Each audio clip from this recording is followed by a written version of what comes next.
Olá pessoal, nosso conselheiro Acácio de hoje vai tratar novamente da temática da atuação dos militares dentro da desestabilização política do Brasil. Veja bem, para quem está entrando nesse canal a primeira vez, eu sou filósofo, faço filosofia da história e este é um canal de filosofia da história e de história e cultura simbólica luso-afro-brasileira. Portanto, eu não trato de outros temas. Ou quando eu trato de outros temas, eles estão interconectados com essa linha de pesquisa, não é? E especificamente, a linha historiográfica que eu sigo, é a chamada história providencialista. O que vem a ser a filosofia da história providencialista. A filosofia da história providencialista é aquela que acredita que o mundo não é somente matéria, né? Ou seja, que os atos, os acontecimentos, os desdobramentos que existem no mundo, os atos concretos, né, têm um referencial axiológico superior. Portanto, sucintamente, a matéria não explica o mundo, né? Isso é uma visão metafísica da existência. E a filosofia da história providencialista é um tipo de perspectiva de análise histórica que foi abortada sobretudo a partir do século XIX. Por quê? Porque os movimentos revolucionários que surgiram no mundo inteiro a partir do século XVIII, eles foram criando a materialização do mundo, né? Dentro da filosofia antiga, por exemplo, os gregos antigos não concebiam a dualidade corpo-espírito, ou corpo-alma, como queiram. Tudo era uma única realidade. E ao contrário do que você possa pensar, para os gregos a realidade do mundo era espiritual. A matéria está inserida dentro dessa realidade espiritual, e não o inverso, né? Bem, o que vai acontecer? Nós vamos tendo uma longa evolução histórica, uma longa discussão filosófica, teológica, etc., científica a partir do Renascimento, em que a matéria e o espírito vão ficando separados. O primeiro problema que nós temos de discussão conceitual em relação a isso diz respeito à própria palavra matéria, né? Hoje, quando nós falamos em matéria, nós pensamos em coisa concreta. Ora, isso não tem nenhuma relação com o universo grego. Matéria em grego é hyle, significa potência de divisão. O logos, os gregos concebem dois tipos de logos, né? O logos espermatikos e o logos endiathetos. Então, quando você fala que o homem é razão, portanto que o homem é logos, o logos é que é o elemento material, certo? Então, quando Aristóteles fala que o homem é um animal racional, ele está posicionando o homem dentro de uma linha materialista, tá certo? A matéria em grego, hyle, não significa coisa concreta, significa potência de divisão. Então houve uma série de má traduções, de má interpretações, a longa briga e danosíssima da filosofia com a religião, ou vice-versa, da religião com a filosofia, porque foi a religião que quis descredenciar a filosofia, e a filosofia reagiu, não é? Essa discussão atravessa a Idade Antiga, a Idade Moderna, a Idade Média, tudo. E acabou que a filosofia se firma, efetivamente, porque filosofia não é teologia, são campos completamente distintos e é preciso entender a distinção. Bem, o que resulta disso é que, então, o conceito de matéria foi ficando materializado, não é? A hyle grega foi ficando materializada e o conceito de logos foi ficando espiritualizado. Inverteu-se o processo. Com o passar do tempo, ambos foram materializados, inclusive o conceito de mente, de pensamento. Então, hoje, quando a ciência fala em consciência, ela não está falando numa dimensão espiritual. Ela está falando numa dimensão concreta, não é? Quer dizer, os gregos entendiam que há dois tipos de natureza, a natura naturans e a natura naturata. Uma coisa é a natureza que você vê, a árvore, o cachorro, as florestas, submetida a um microscópio eletrônico, os átomos, tudo aquilo que você pode ver, que você pode mensurar através de instrumentação, é a natura naturata. Tá? Portanto, é a natureza aparecida. Subjacente a esta natureza aparecida, existe a chamada natura naturans, não é? Que é aquela natureza invisível, não perceptável, mas é ela que sustenta toda essa natureza que aparece.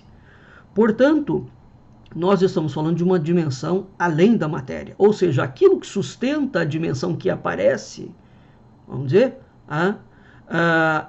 o que nós chamamos hoje de matéria, aquilo que sustenta o mundo material, que não é a Riley, né, segundo os gregos, é essa dimensão espiritual. Percebe? Bem, o que acontece? Qual é a grande questão dos movimentos revolucionários do século XIX e dessa imensa discussão séria, dramática, belicosa, entre a religião e a filosofia, né, e a ciência num determinado momento? Isso implodiu com todos os conceitos, tanto os conceitos filosóficos, quanto os conceitos científicos, quanto os conceitos religiosos, e transformou o mundo num bolo de matéria só. De modo que, hoje, qualquer coisa que você faça tem que estar submetido aos poderes materiais. Com o passar do tempo, isso foi reforçando os estados, os governos, as polícias, isso, aquilo, aquilo outro. Então, para o leigo que não sabe filosofia, não é? Quando um filósofo vai estudar mesmo a história política, ele o faz sob a perspectiva filosófica. E esse é o ponto fundamental. Tá? Muito bem, vou tornar a falar. Há um ponto de ruptura no Brasil dramático em termos de historiografia. Ele dá-se com o movimento da independência, que foi um movimento completamente urdido, programado e patrocinado por maçons. A partir desse momento, a chamada banca, o BIS Internacional, a City de Londres, os Rothschild, entraram pesadamente dentro do Brasil através da promoção de infraestrutura e de empréstimos bancários. De lá para cá, a historiografia nacional, a política nacional, a literatura nacional, hoje quando a gente fala em intelectuais, é preciso entender uma coisa. Um intelectual, um acadêmico, até o século XIX, esse conceito não existia. Tá certo? Então, quando você lê e fala que um professor universitário, um literato, um advogado, tudo aquilo naquela época estava mais ou menos misturado, esses conceitos. Hoje, um professor universitário, né, não necessariamente tem uma conexão com a política. Até o século XIX, essas coisas estão muito misturadas. No que diz respeito à coroa portuguesa especificamente, Portugal é um país monárquico, é um país europeu, e, portanto, tem uma estratificação nobiliárquica muito clara e muito distinta. Tá? Portanto, os intelectuais, alguns deles faziam parte da nobreza, outros não. Mas aqueles que não faziam parte da nobreza não chegavam a alcançar determinados cargos. Bem, nós temos uma mudança radical de mundo, de Estado, de estrutura social, de cultura, de tudo. Bem, uma das primeiras mudanças que a gente vai ver quando o falso império brasileiro é decretado, porque ele é um império, é uma monarquia maçônica modelada segundo padrões da maçonaria, este falso império brasileiro, que Dom Pedro I ajuda a construir, um dos primeiros atos do Estado do Império Brasileiro é o controle populacional, através da educação. Muito pouca gente fala disso, eu já fiz vários programas de rádio sobre isso. Muito bem, o que vai acontecer? Então nós vamos tendo uma série de materializações Porque a ideia fundamental da monarquia é que a monarquia está conectada com uma dimensão transcendente, com uma dimensão espiritual. Uma vez que você destrói, derruba todas as monarquias, né, aquele poder espiritual passa, ele materializa, ele desaparece. Então o mundo material passa a ficar extremamente fortificado. E cada vez mais ele vai criando uma densidade no sentido dessa fortificação. Hoje nós temos uma materialização completa do mundo, não é? E, evidentemente que há sinais, há reações. A sociedade hoje pensa de uma forma, já consegue entender novamente que há um niilismo exagerado, há um consumismo exagerado, há uma exacerbação sexual exagerada, há bebida exagerada, há violência exagerada. Todo este excesso no campo material tem uma explicação. Não tenham vocês a menor dúvida. E essa explicação é a chamada materialização concreta do mundo. Bem, então nós temos algumas ações históricas que levaram a essa concretização do mundo. Uma delas, que eu já falei muito sobre ela, foi a destruição do conceito de ser humano. Há 200 anos nós não temos conceito de ser humano sobre a face do planeta. Porque quem define o conceito de ser humano, o conceito de ser humano ontologicamente falando, ele é definido ou pela filosofia ou pela teologia. Então, hoje, por que o governo te chama de consumidor? Porque você não é um ser humano. Tá? Por que ele te chama de cidadão? Porque você não é um ser humano. Então as pessoas acham que elas continuam sendo tratadas como humanas. Não, não, não. Mudou. Há 200 anos nós não temos isso. Isso foi uma das características, foi um dos efeitos colaterais dessa briga entre a religião, a filosofia e a ciência. E depois os movimentos revolucionários. É dramático isso. Nós só teremos possibilidade concreta de haver uma melhora, digamos assim, no mundo, com a recuperação do conceito de ser humano. Porque o ser humano é a base da coisa. Sem ser humano você não tem cidade, você não tem política pública, você não tem universidade, você não tem nada.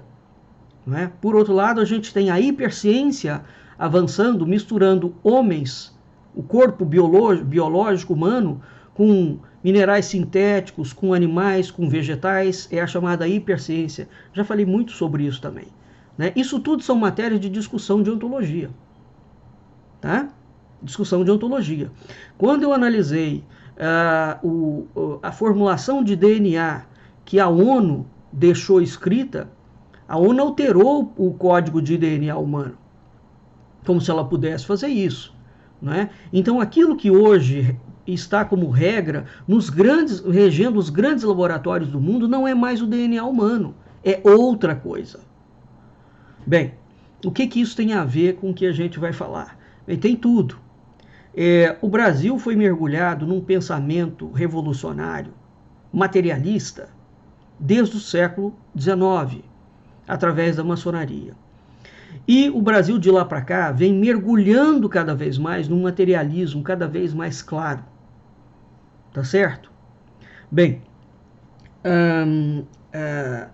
esse materialismo ele vem entrando dentro das discussões políticas, dentro das discussões filosóficas, dentro das discussões teológicas, dentro de tudo.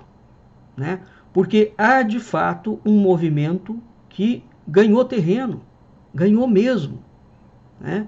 A partir do século XVIII, que foi o movimento apregoado pelos revolucionários. Muito bem.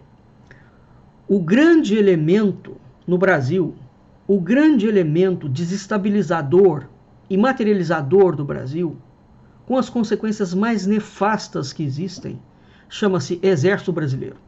São as Forças Armadas. Eu venho falando demais sobre isso. Tá? Ninguém falava no Brasil, ou muito pouca gente, aquilo ficava restrito a um âmbito acadêmico e não da forma como eu venho colocando há muitos anos. Não se falava em messianismo político, não se falava em militarização da política, não se falava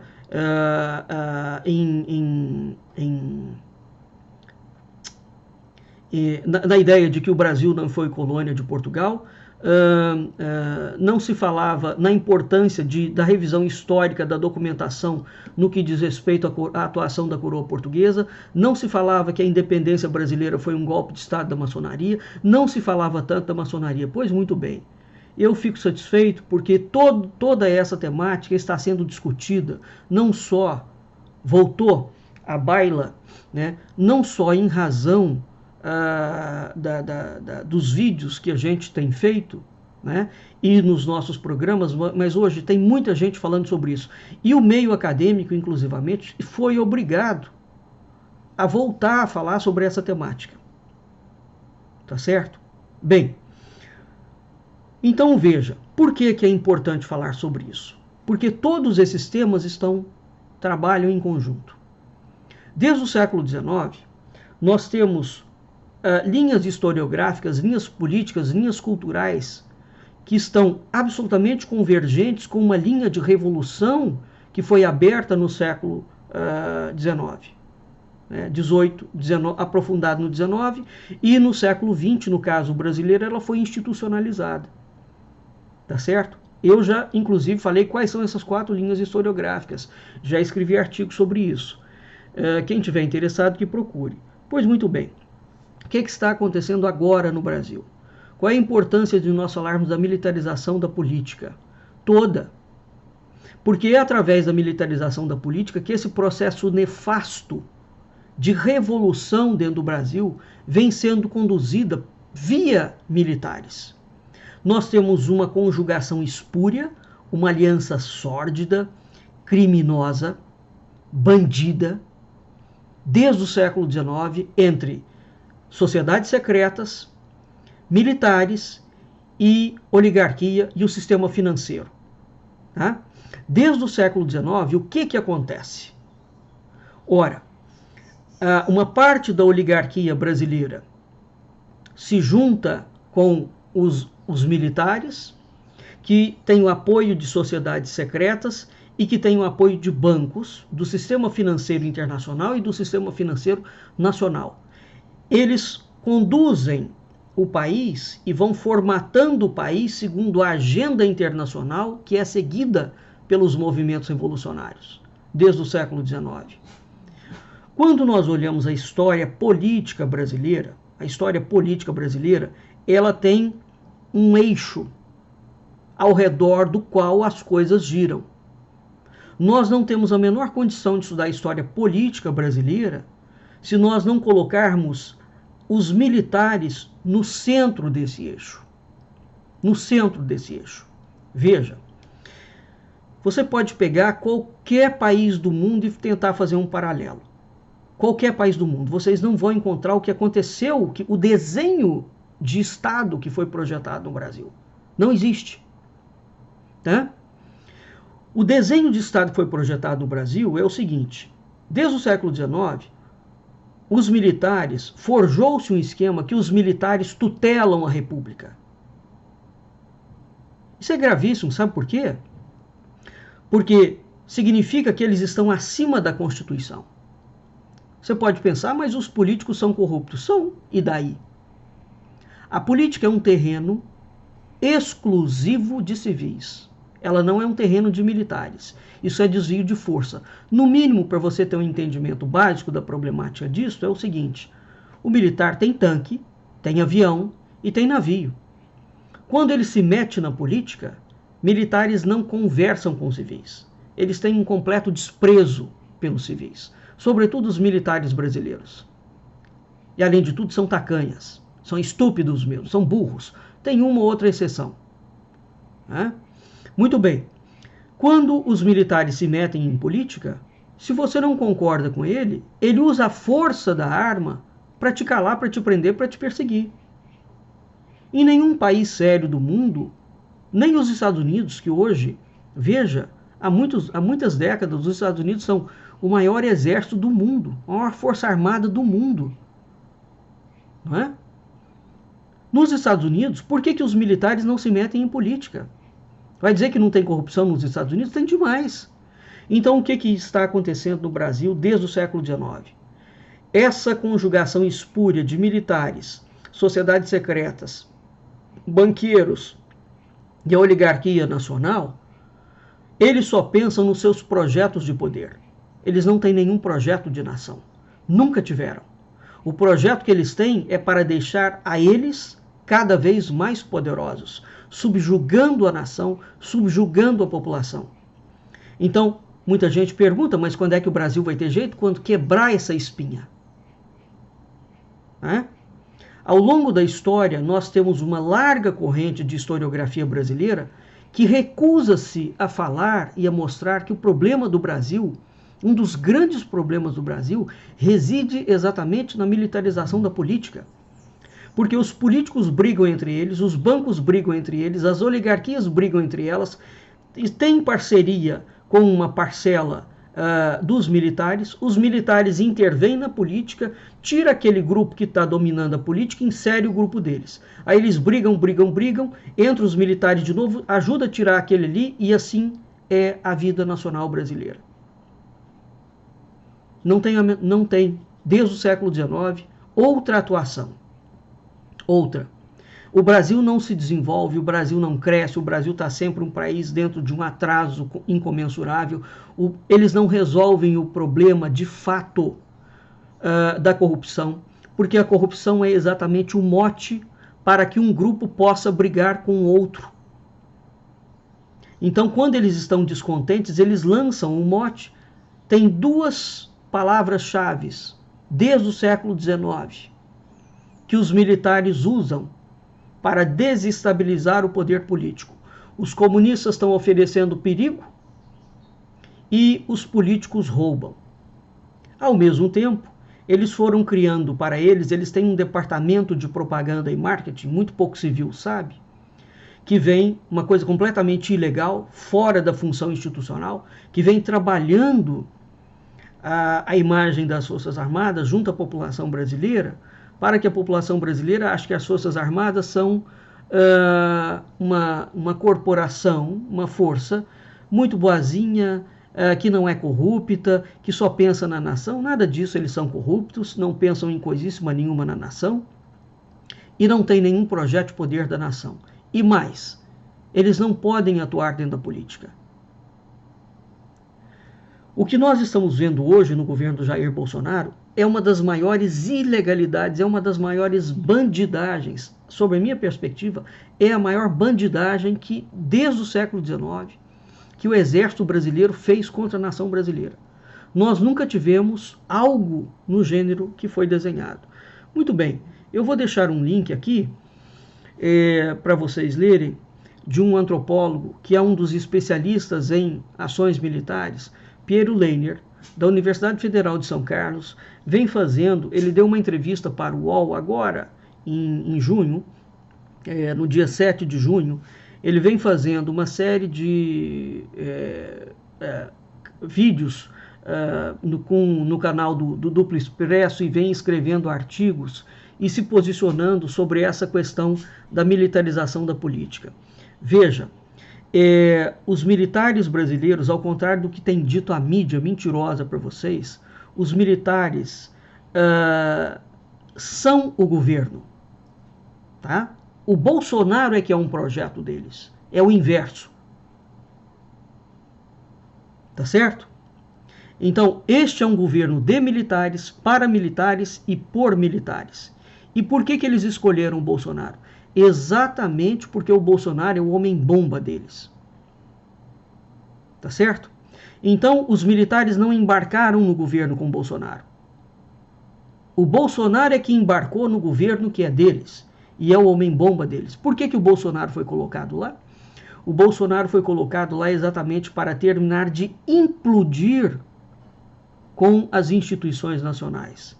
Porque o grande projeto dos militares brasileiros, que é um projeto que vem sendo desenhado há muito tempo dentro da doutrina de segurança nacional, para vocês terem uma ideia, desde a década de 30, o grande projeto diz respeito à criação do Estado mínimo. Você pode falar, mas isso é o discurso do Paulo Guedes. Não. Isso é o discurso dos militares e da agenda globalista internacional. Tá bem? Então, aquilo que a falsa direita tem dito que é um discurso da esquerda, é também um discurso da esquerda, mas é também o discurso do grande globalismo internacional e da falsa direita populista messiânica ligada às sociedades secretas e ao sistema globalista internacional, que é a criação do Estado mínimo. O que é a criação do Estado mínimo? A criação do Estado mínimo, para entender isso, nós precisaríamos de entender o que é o Estado. Quais são as funções do Estado? Uma vez que você minimiza o Estado, que você torna ele aparentemente enxuto, aquelas funções que cabiam ao Estado, por exemplo, você transfere para quem? Então, se o Estado não vai cuidar mais da educação, quem vai cuidar? Se o Estado não vai cuidar mais da cultura, quem vai cuidar? Se o Estado não vai cuidar mais da saúde, quem vai cuidar? Ele vai transferir todo esse poder, legal inclusive, para as grandes corporações, para as empresas internacionais. Entendendo como é que vai se formar o governo mundial, ele já se formou. Ele não é uma abstração teórica futura a acontecer. Ele já aconteceu. E no caso brasileiro, especificamente, o desenho disto, o PSDB e o PT, estão diretamente envolvidos nesta maracutaia toda, bem como o DEM, o chamado Centrão. Então, entenda uma coisa. A elite brasileira, que envolve sociedades secretas, bancos, militares, os políticos são lobistas dessa elite, só. Não são eles que mandam. É aquilo que está por fora do Congresso Nacional. Essa elite é bandida, é criminosa. Ela não tem nenhum projeto de nação. Eu não sei se vocês sabem, o Congresso Nacional aprovou, e é um projeto do Executivo Federal. O senhor Tasso Gereissati fez um esforço enorme para conseguir isso, que ele tenta conseguir isso há muitos anos. A privatização das águas, do subsolo brasileiro. O Brasil tem os 2 maiores aquíferos, as 2 maiores reservas de água do mundo. O Brasil inteiro embaixo é água pura, água doce. O Congresso Nacional, essa semana, privatizou a água do subsolo brasileiro. Com a graça e a honra e a desonra dos militares, o Brasil literalmente está sendo absolutamente desmontado, destruído. E essa é a razão pela qual o senhor Jair Bolsonaro faz bravatas o tempo inteiro.